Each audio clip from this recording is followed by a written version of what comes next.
Good morning, children.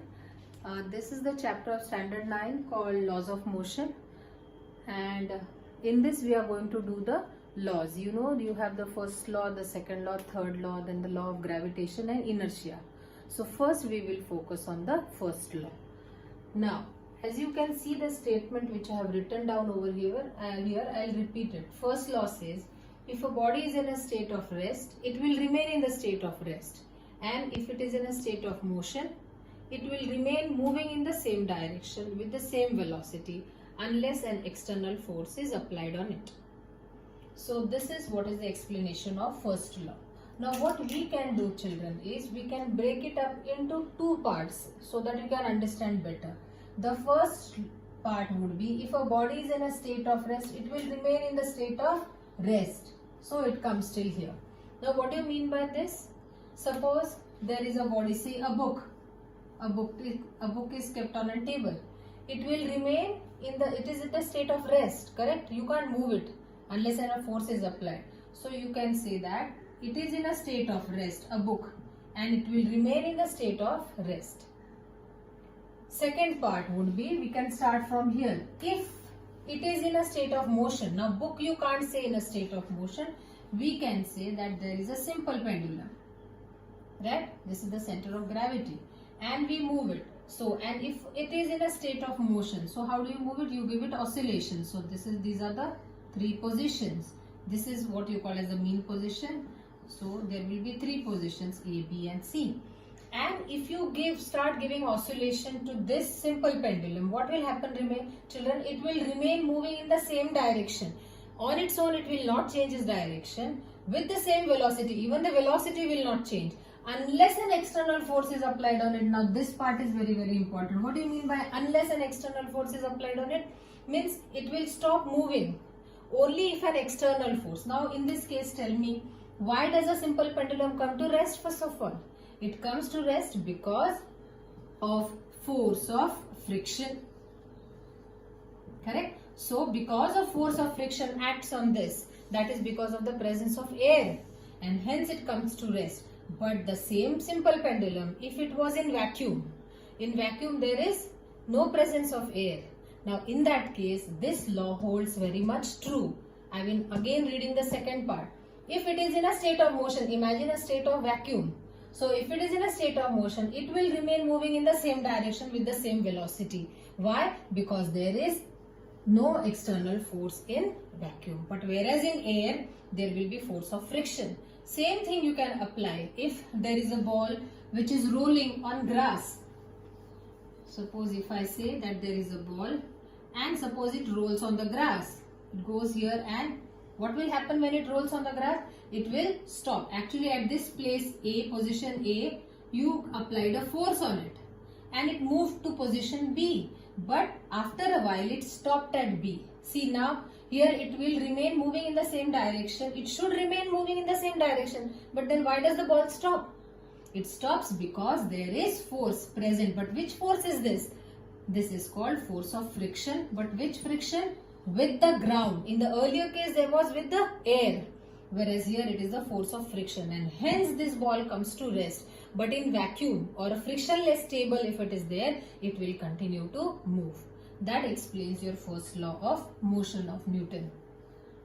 Now the second thing what he explained was inertia. Now in inertia, if you see the statement here, it says, the property of an object by virtue of which it neither changes its present state nor it tends to change the present state. What do you mean by it? Means it is the virtue, it is the inherent property. What do you mean by inherent property? It is in it, on it itself. Nobody is imparting it that property. So when I say inertia, there will be two parts of inertia. Right? It is, we are saying, it's the property of an object. So when I say inertia, it will be divided into actually three parts. One is inertia of rest, one is inertia of motion, and the third is inertia of direction. Now look at each one separately according to the what is definition given. The property of an object by virtue of which it neither changes its present state. Means suppose any object, say a book. A book is in a state of rest, or why only book? You can say a chair or a table. All these objects are in a state of rest by their own virtue. By their inherent property, they are in a state of rest. Nobody can change their state of rest. So, the property of an object by virtue of which it neither changes nor it tends to change. Means only if a force is applied I can change its state of rest. So, that is the first part of inertia. Second comes a motion. What do you mean by motion? Again, an example of simple pendulum also you can take. If you are saying a simple pendulum, what is the property of that pendulum?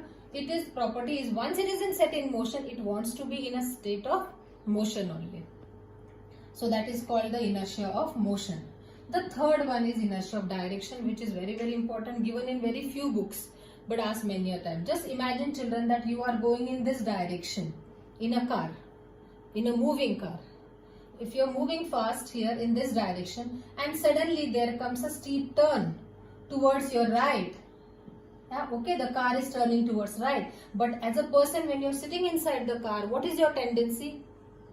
If you can imagine yourself moving in a fast car and suddenly it takes a turn on the right, your tendency or your body tries to go towards the left initially. Left, or rather you can say it wants to go straight.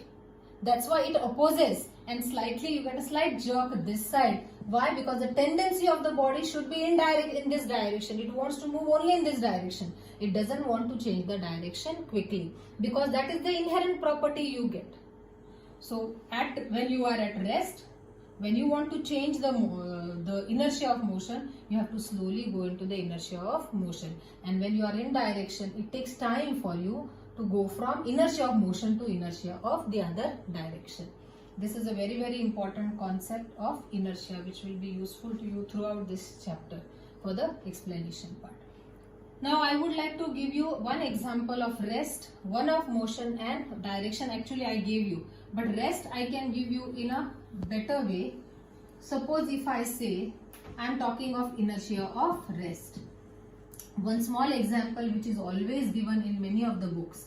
Imagine that there is a tumbler or a glass, you can say, and over it there is a cardboard. Okay, you can try this at home. As it is now this period, you have lots of time with you, and keep a 5 rupee coin on it. So there is a tumbler or a glass, there is a thick cardboard. Take a little thick cardboard of your book cover or anything which is the unused book, and place a 5 rupee coin over that cardboard. And with the help of your finger tip, just flick the card. When you flick the card, what will happen to that card, children? That card will move away. But what will happen to the coin? Will the coin also go along with the card? You have to flick the card in a very nice manner, like in a very soft manner.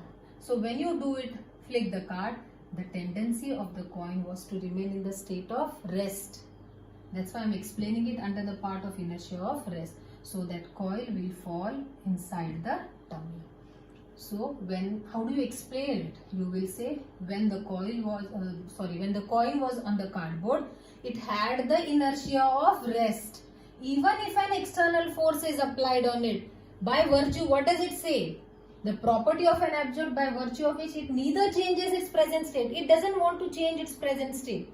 It wants to be in a state of rest. So even if a force is applied, it tries to go inside the tumbler on account of inertia of rest.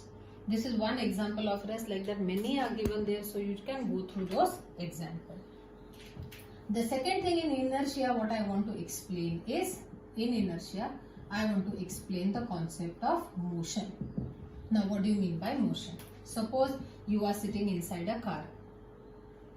The car is in a state of motion. Now, you are sitting inside the car, so you have got which inertia? You have got inertia of motion.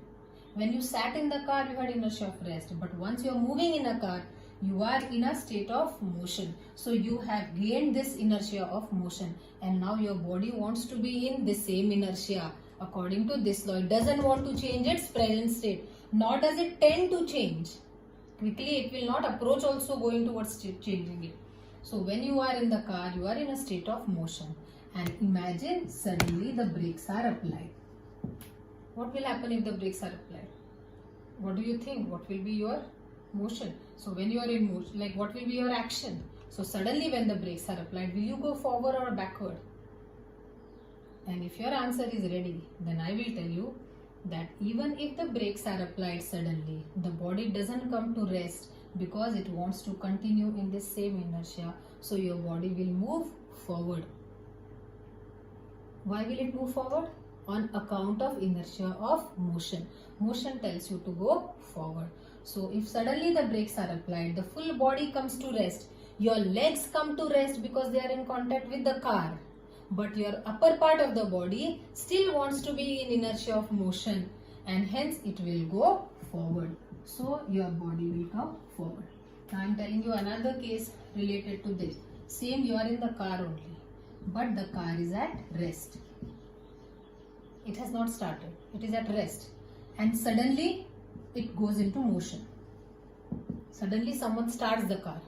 What will be your body's reaction? In this case, your body will go backwards. Why does it go backwards, children? Because on account of inertia of rest. It doesn't want to move now in this case. In this case, in the earlier case, it didn't want to stop. So it went forward because it was in inertia of motion. Here, it doesn't want to go suddenly set into motion. It wants to be in the state of rest, and hence it will go backward. These are very much two important concepts of inertia. Many a times these two examples are asked. What happens when a car suddenly starts, and what happens if the suddenly brakes are applied for a car. This was of motion. And direction, I have already explained to you what happens in the case of direction is that your body always wants to go in the direction which it has acquired. So when you are going straight, suddenly if it turns to the right, your tendency of the body is still to go to left, and then eventually it takes the right turn, or it wants to go in that direction. So, but initially there is a reluctance of the body. This finishes your part of inertia. Thank you so much.